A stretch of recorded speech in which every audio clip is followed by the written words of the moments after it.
Hi friends, my daily ফুডে সবাইকে স্বাগত। আজ বানাবো চিকেন কারি রেসিপি। এর জন্য চিকেনটাকে ভালো করে পরিষ্কার করে ধুয়ে নিয়েছি। আর দিয়ে দেব লবণ, হলুদ, ধনে গুঁড়ো, জিরে গুঁড়ো, লঙ্কা গুঁড়ো আর 1 চামচ মতো পাতিলেবুর রস দিয়ে ভালো করে ম্যারিনেট করে নেব।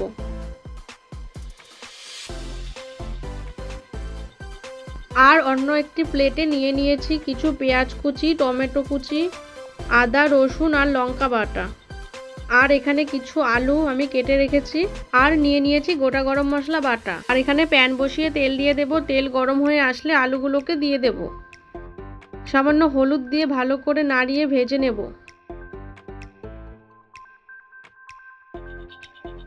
এখন আলুগুলো প্রায় লাল হয়ে আসলে তুলে নেব। আর একটু তেল দিয়ে দেব তেজপাতা, শুকনো লঙ্কা আর কয়েকটা গোটা জিরে দিয়ে ভালো করে নাড়িয়ে দিয়ে দেব রসুন বাটা। রসুনটা ভালো করে তেলের সাথে একটু মিশিয়ে নিয়ে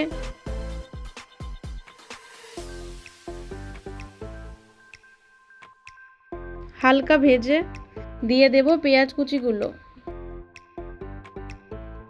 পেঁয়াজগুলোকেও একটু ভেজে নেব।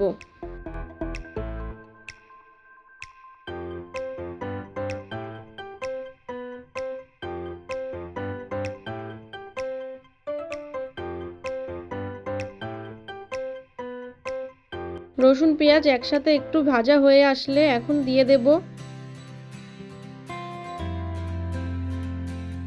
আদা বাটা। একটু নাড়িয়ে নিয়ে দিয়ে দেব লঙ্কা বাটা।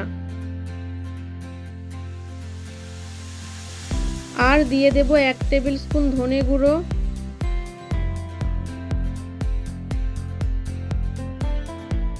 1 টেবিল স্পুন জিরে গুঁড়ো,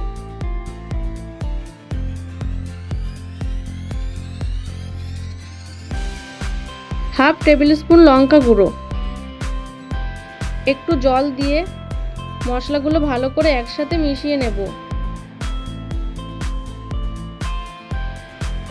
এই পর্যায়ে দিয়ে দেব একটু হলুদ গুঁড়ো আর লবণ।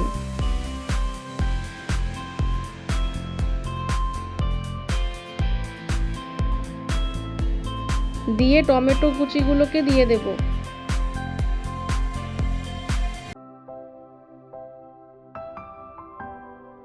একটু নাড়িয়ে নিয়ে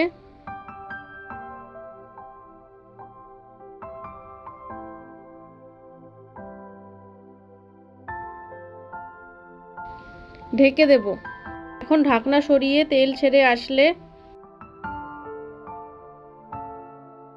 একটু নাড়িয়ে আর একটু কষিয়ে নেব। এই পর্যায়ে ম্যারিনেট করে রাখা চিকেনগুলোকে দিয়ে দেব।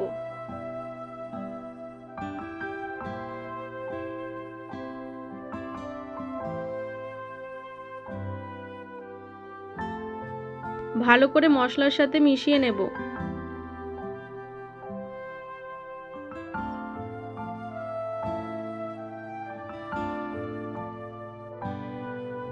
এখন আরেকটু কাঁচা সর্ষের তেল দিয়ে ঢেকে দেব। এখন ঢাকনা সরিয়ে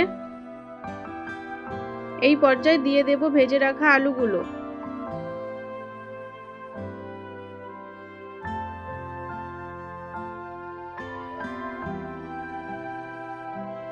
একসাথে আরেকটু কষিয়ে নেব।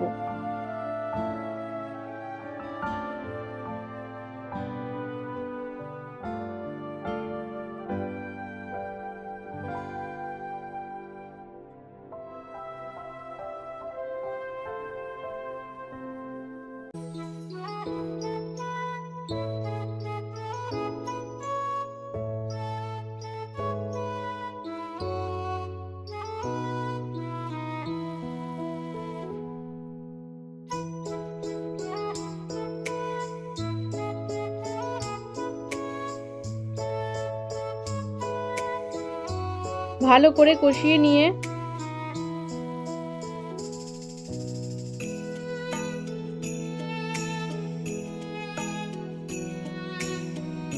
দিয়ে দেব গরম জল।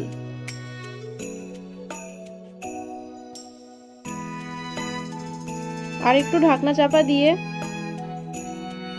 ফুটে আসলে বেটে রাখা গরম মশলা হাফ চামচ মতো দিয়ে দেব। তাহলেই রেডি চিকেন কারি রেসিপি। ভিডিওটি ভালো লাগলে লাইক কমেন্ট শেয়ার করবেন আর সাবস্ক্রাইব করতে ভুলবেন না।